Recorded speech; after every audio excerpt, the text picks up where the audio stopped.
Welcome back to the Diamond K Show here on radioonfire.com. Of course, Diamond K in here holding down. And I am joined in studio by one of the top defense attorneys in Baltimore City. Okay? He is the senior partner of Bates and Garcia, law firm that he started back in 2006. Okay? Got to start working as a prosecutor in the Baltimore City's State's Attorney Office. Okay.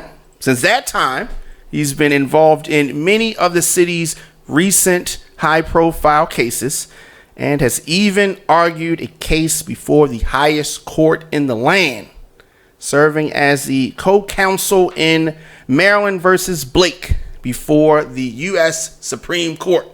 So show some respect. All right. Please welcome to the show, Mr. Ivan Bates. How you doing, sir? Hey, my brother. How you doing? Wonderful. Glad that you could join us. A couple of things that I wanted to talk about. And today, I mainly want to discuss the Gun Trace Task Force. Of course, that's something that you are familiar with. Yes, very, very familiar with them. So, back in 2016, on my birthday, actually, which is August the 10th, the investigation of the Baltimore City Police Department was released and completed by the U.S. Department of Justice Civil Rights Division. Okay, and it was troubling. It was very troubling. Myself being someone that has grown up between Baltimore and Atlanta, I was not surprised by the findings, but when you get into the depths of the task force, some of those crimes surprised me. So just to throw out a couple of things. So according to the Department of Justice, after a thorough investigation initiated at the request of Baltimore City Police Department, the Department of Justice concludes that there is reasonable cause to believe that the BPD engages in a pattern of practice of conduct that violates the Constitution and federal law. And then they went to name some things that actually we found out that the task force was doing. How did you become aware of this Gun Trace Task Force? It's interesting. When we talk about the Gun Trace Task Force, that's just a small snippet of it was really the plainclothes police officers. Not all of them, but so they had a number of different units. I became a private defense attorney back in 2002, and I think it's probably around 2003, 2004 is when I first saw a plainclothes officer, and that was Sergeant Keith Gladstone, on the witness stand in which he wasn't actually truthful. Then the city solicitor, our current city solicitor, was a former federal judge, Andre Davis. So Judge Davis was the one who called this police officer and called him in a lie. At that moment in time, Judge Davis threw the case out. I'd never really seen that in federal court. And then the U.S. attorney asked Judge Davis not to say he was a liar, but more or less that he was mistaken. So Judge Davis changed his ruling, and that to me kind of opened the doors for what we see today, the current Gun Trace Task Force. From 2003, then 2006, 7, 8, 9, I saw a couple of officers not telling the truth. 2010 is when I saw the current head of the Gun Trace Task Force was Sergeant Wayne Jenkins. Then he was an officer who worked with then Sergeant Keith Gladstone. Remember, Keith Gladstone was the first officer I'd really witnessed not being truthful on the witness stand, him and an officer named Thomas Wilson. And then from there, I had two cases with Keith Gladstone and Wayne Jenkins at that time period. One where they stole a bunch of money from my client. They broke into his house. His wife was afraid, and she had the panic button on the alarm system. The real officers came, and they were shushed away by the fake officers, I call them, the corrupt cops. And eventually I was able to prove that happened. The state's attorney's office threw that case out. Then I also had a case with those two officers where they lied on this poor woman, and she was found guilty of having a handgun that she was taking to a gun buyback program, and the judge sent her to jail for a year. So they were really on my radar. And this is 2010. 2013-14, eventually Wayne Jenkins has his own division. Keith Gladstone retires, comes back. And 2013-14, that's the time period I really was focused on Wayne Jenkins. Out about, all total, I've probably had with Wayne Jenkins, I've had about between 30-some to 40-some cases with Sergeant Wayne Jenkins or Wayne Jenkins in his career. So the more he began to do, the more I began to eventually say, you know what, someone's got to do something. And eventually they did. In 2014, then State's Attorney Greg Bernstein, his office basically shut down Wayne Jenkins, reported him to Baltimore City Police Department for lying and planting evidence. And they had the evidence and information. They took it to the grand jury, but the grand jury didn't indict. So they stopped him being an officer in 2014. Fast forward to 2015, life's different. We have a new state's attorney. That state's attorney looks in the file, I guess, or whomever, and they decide Wayne Jenkins can testify because they allow Wayne Jenkins to go back on the street and he's testifying. At that moment in time, I'm beginning to get cases involving Wayne Jenkins. I'm realizing what he's doing. I go to Internal Affairs in 2014. They don't want to do anything. I go to BPD, the Baltimore City Police Department, in 2015. They don't do anything. I write the current state's attorney a letter about the corruption of the police department in 2015. They don't do anything. I talk to our prosecutors in 2015. They still don't do anything.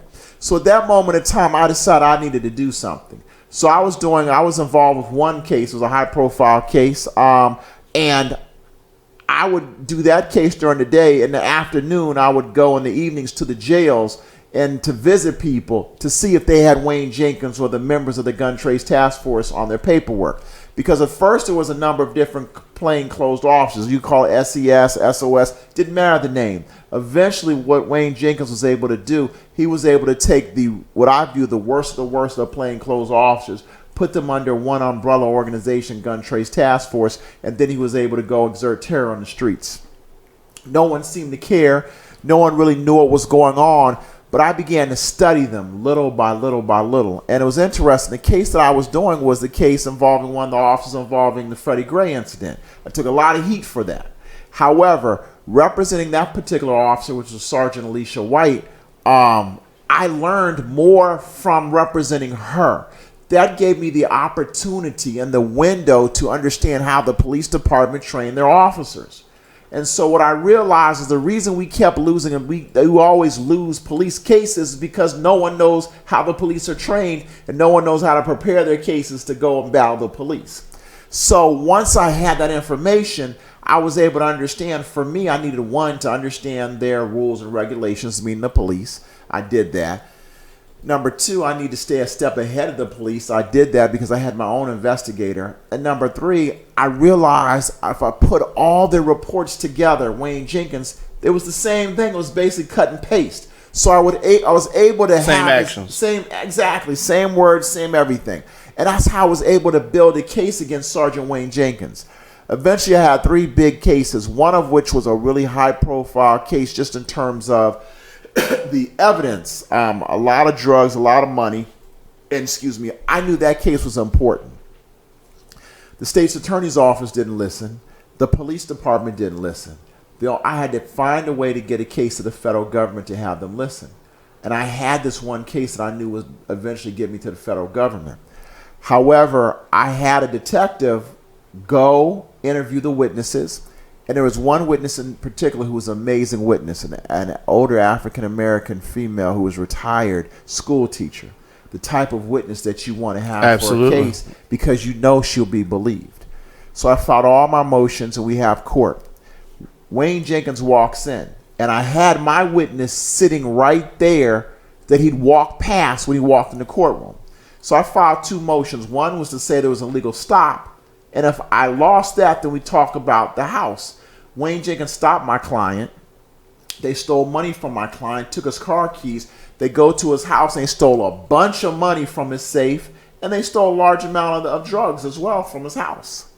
At that moment in time, when Wayne Jenkins saw this young lady sitting there, he knew, quote unquote, as I said, the jig was up. So he went on the witness stand and he, quote unquote, lied through the case. he basically admitted to violating my client's constitutional rights, where I won the case. And I wondered why Wayne did that. And I quickly realized it was because he saw that witness and he didn't want us talking about the house, because we found out later, and I knew this, that Wayne had stolen $100,000 cash from my client's house. At that moment in time, the case was so big and high profile, a few months later, the federal government reached out to my client. My client and I, we went over to the U.S. Attorney's office, and you have to sit down and talk to them when they reach out to you. Yeah.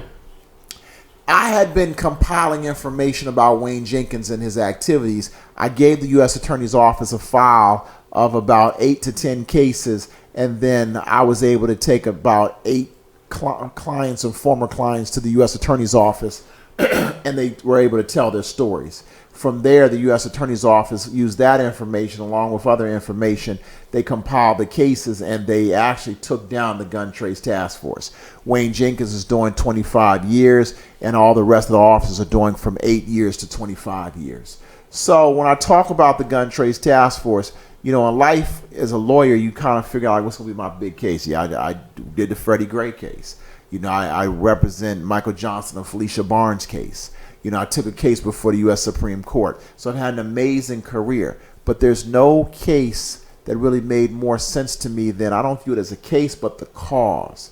So as a defense attorney, you defend people, but your cause is to make sure they're constitutionally protected.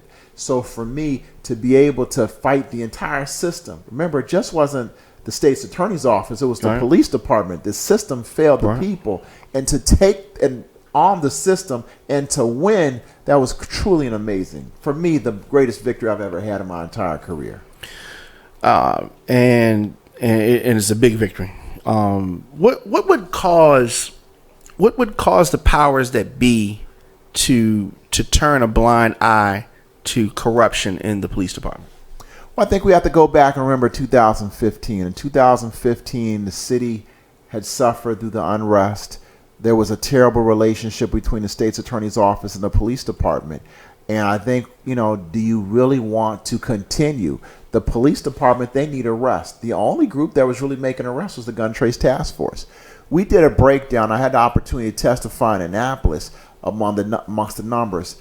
In 2015, when Wayne Jenkins and his crew came on the scene, they did, I think, 342 arrests for handguns. Or for 342. That's at least almost one a day. And they're not working every single day.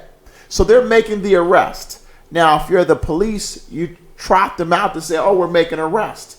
And we found the state's attorney's office was going out and saying, oh, well, you know what? We're making arrests. We're keeping the people safe. Because remember, the murder rate's going through the roof. Right. So both sides really don't care what's going on as long as they can tell their narrative. And then their narrative is like, oh, I have a 97% conviction rate. Oh, we took 11 guns off the streets this weekend. So their narrative was, this is what's really going on. So they knew what was happening, but they totally turned a blind eye. The system didn't care. Now, also remember, I've had prosecutors say, well, they're criminals, so who cares? So the problem was... They've said this in court? Oh, well, they've said that to me one-on-one. Okay. And so we took a deeper dive and looked at those numbers. I looked at 100 people out of 342 just randomly. 25 of the 100 we looked at had never, ever been arrested and had no criminal history as an adult until the Gun Trace Task Force arrested them. So 25% of the people that they were arresting, quote unquote, weren't criminals, had no criminal history. Right. But really, does it matter whether or not you have a criminal history at all? The Constitution is supposed to protect everybody. Absolutely. It doesn't matter who you are. Absolutely. So what you have is the system just didn't care about the people. And, it's interesting. I had a case in which I had body camera footage. I had a client who was stopped not too far from up the street across Druid Hill Park. There's that gas station right up the street from the park near Park Sausage. Yep. He was stopped there, and the police have body camera footage. Now, body camera footage, you're supposed to turn it on the second you approach the person. Right. They didn't turn the body camera footage on until after the arrest and said, oh, here's a gun and here are drugs. What's interesting, my client's adamant, those are not my gun and drugs. On the video, Wayne Jenkins tells my client, hey, I don't care about the gun and drugs. I want something bigger. Just let me know. We can go around the corner and talk. My client said, no, you got to take me to jail. So Wayne Jenkins finds this bogus reason to say they arrested him. Oh, you didn't have your seatbelt on. He was in the parking lot of the gas station, but he don't have a seatbelt on. And so they arrest my client, but they don't turn off the body camera footage. So you hear them talk about how they're going to beat my client up. You watch them go in my client's house without a search and seizure warrant. And he lived directly across the street from Western District Police Department. So they didn't care. I received that body camera footage from the state's attorney's office. I say, hey, your officer who found the guns and drugs has a prior conviction for stealing money and for planting drugs previously. Why are you using him? The state's attorney says, oh, we're not going to call him as a witness. We're going to call the other officer who had the body camera footage. That was Detective Herschel, and anybody on the east side knows Detective Herschel was the worst of the worst. So that's who they want to call as their witness. So then I say, hey, let me tell you something. How are you going to get past the fact they broke in my client's house without a warrant? They just took his keys and went in. The prosecutor says on the record, I don't understand how that relates to the guns and drugs. So what I realize I'm dealing with is a person, one, who don't care, doesn't want to care, and his supervisors don't care. So I pull him to the side. I said, man, this looks really bad. And his response to me was, look, all I know is my supervisors told me we had to get convictions. So that's what this was about. This was convictions because, once again, like the DOJ report said, right, they're poor black people. They no one care about them. So he then later says, I never realized what was really going on. Well, this prosecutor had been a prosecutor for about 2 years. How do you not realize? You don't need a law degree to understand someone goes in your house without a warrant, that's a break-in and entry. That's a burglary. Absolutely. So what I realized was you just had a system of individuals that wanted to tell the public one thing, but something else totally was going on because at the end of the day, they were politicians. They cared about what was going on. They cared about the statistics. They didn't care about what the police were doing. So many people feel this, and I don't know whether or not you actually know the answer to this, but from what you've seen, is there a quota for arrests that's required? I think I do feel that in reference to the gun trace task force, from what I've heard, is that if they had so many arrests, they would get money. They would get little bonuses. They would get days off. And so do you call that a quota per se, or do you call that an incentive? And i.e., once they know they're going to get a little extra money, they're going to do a little extra something. And then they didn't watch what they were doing. They just let them do whatever they wanted to. And remember, it's a system of checks and balances. Just because the police are running wild, you have the state's attorney's office. We found out which was deeper. 6 out of every 10 arrests that the gun trace task force made, those cases were dismissed basically because those officers were refusing to come to court. So the state's attorney's office had the numbers and the figures, but they just never ever analyzed them to say, wow, this is really wrong. Yeah. You know, once we began to really look at the numbers and the figures, it was so obvious and glaring what was going on. The police wanted one thing, arrest. That's all they wanted. But if you look at it from a larger standpoint, the state's attorney's office wants to say we have a 97% conviction rate.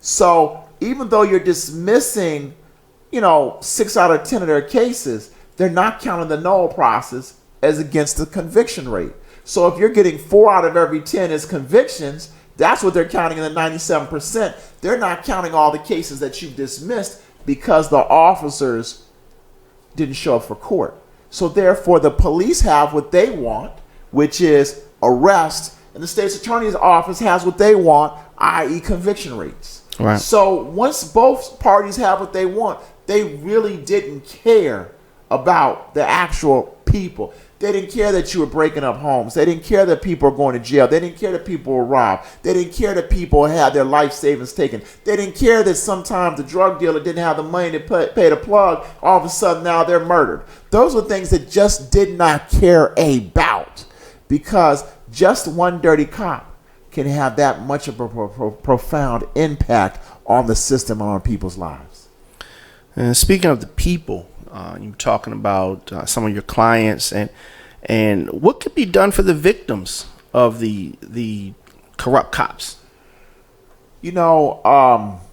Back in June, I had the opportunity to go down to Annapolis and speak to this commission put together by the legislature. And one of the things that I suggest is there needs to be a fund to reimburse these individuals. And the fund needs to be funded by the state. But also, let's sit down and maybe look at some of the money in reference that you gave the police and things like that. What about all the monies you get from the fines of the police department? What about all those types of things? So they need to put, to me, money in a fund to make sure they reimburse the individuals that were arrested and had guns planted, the individuals to make sure that they have the lawyers who can clean up their records and get them back, and the individuals that have lost their houses, they've lost so many things. And let's put the money in a fund to make sure that not only can they be reimbursed financially, but they want to have job training and drug treatment, that the money's also there to make sure they can help them with that. Right. So is this something that you think could happen? I do. It seemed like it was an idea that they liked. This was the commission. I think the more people that talk about the Gun Trace Task Force, the more people that know about the Gun Trace Task Force, the more pressure they put on them. It's interesting. I read an article by this writer named Baynard Woods, who's been covering the Gun Trace Task Force a great deal. And I guess in the article, he had spoken to the current city solicitor, Andre Davis, and one of the attorneys that has a case. So they want to have a case go before the Court of Appeals, and that's in the state of Maryland. That's our highest court, like the Supreme Court of other states. And they want a federal case and a state case, and they want to bring the case together so that they can get a ruling to say whether or not the city is responsible for officers to do criminal activity when they're on duty.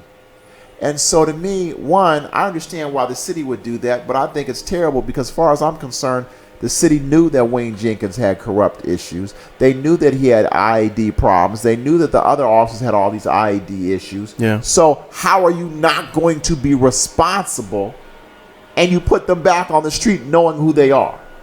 And so to me, I think when I look at the larger picture, I feel that we need to stay woke, because I think the system is going in the back door to make sure that they punish the people because they stood up for their own cause.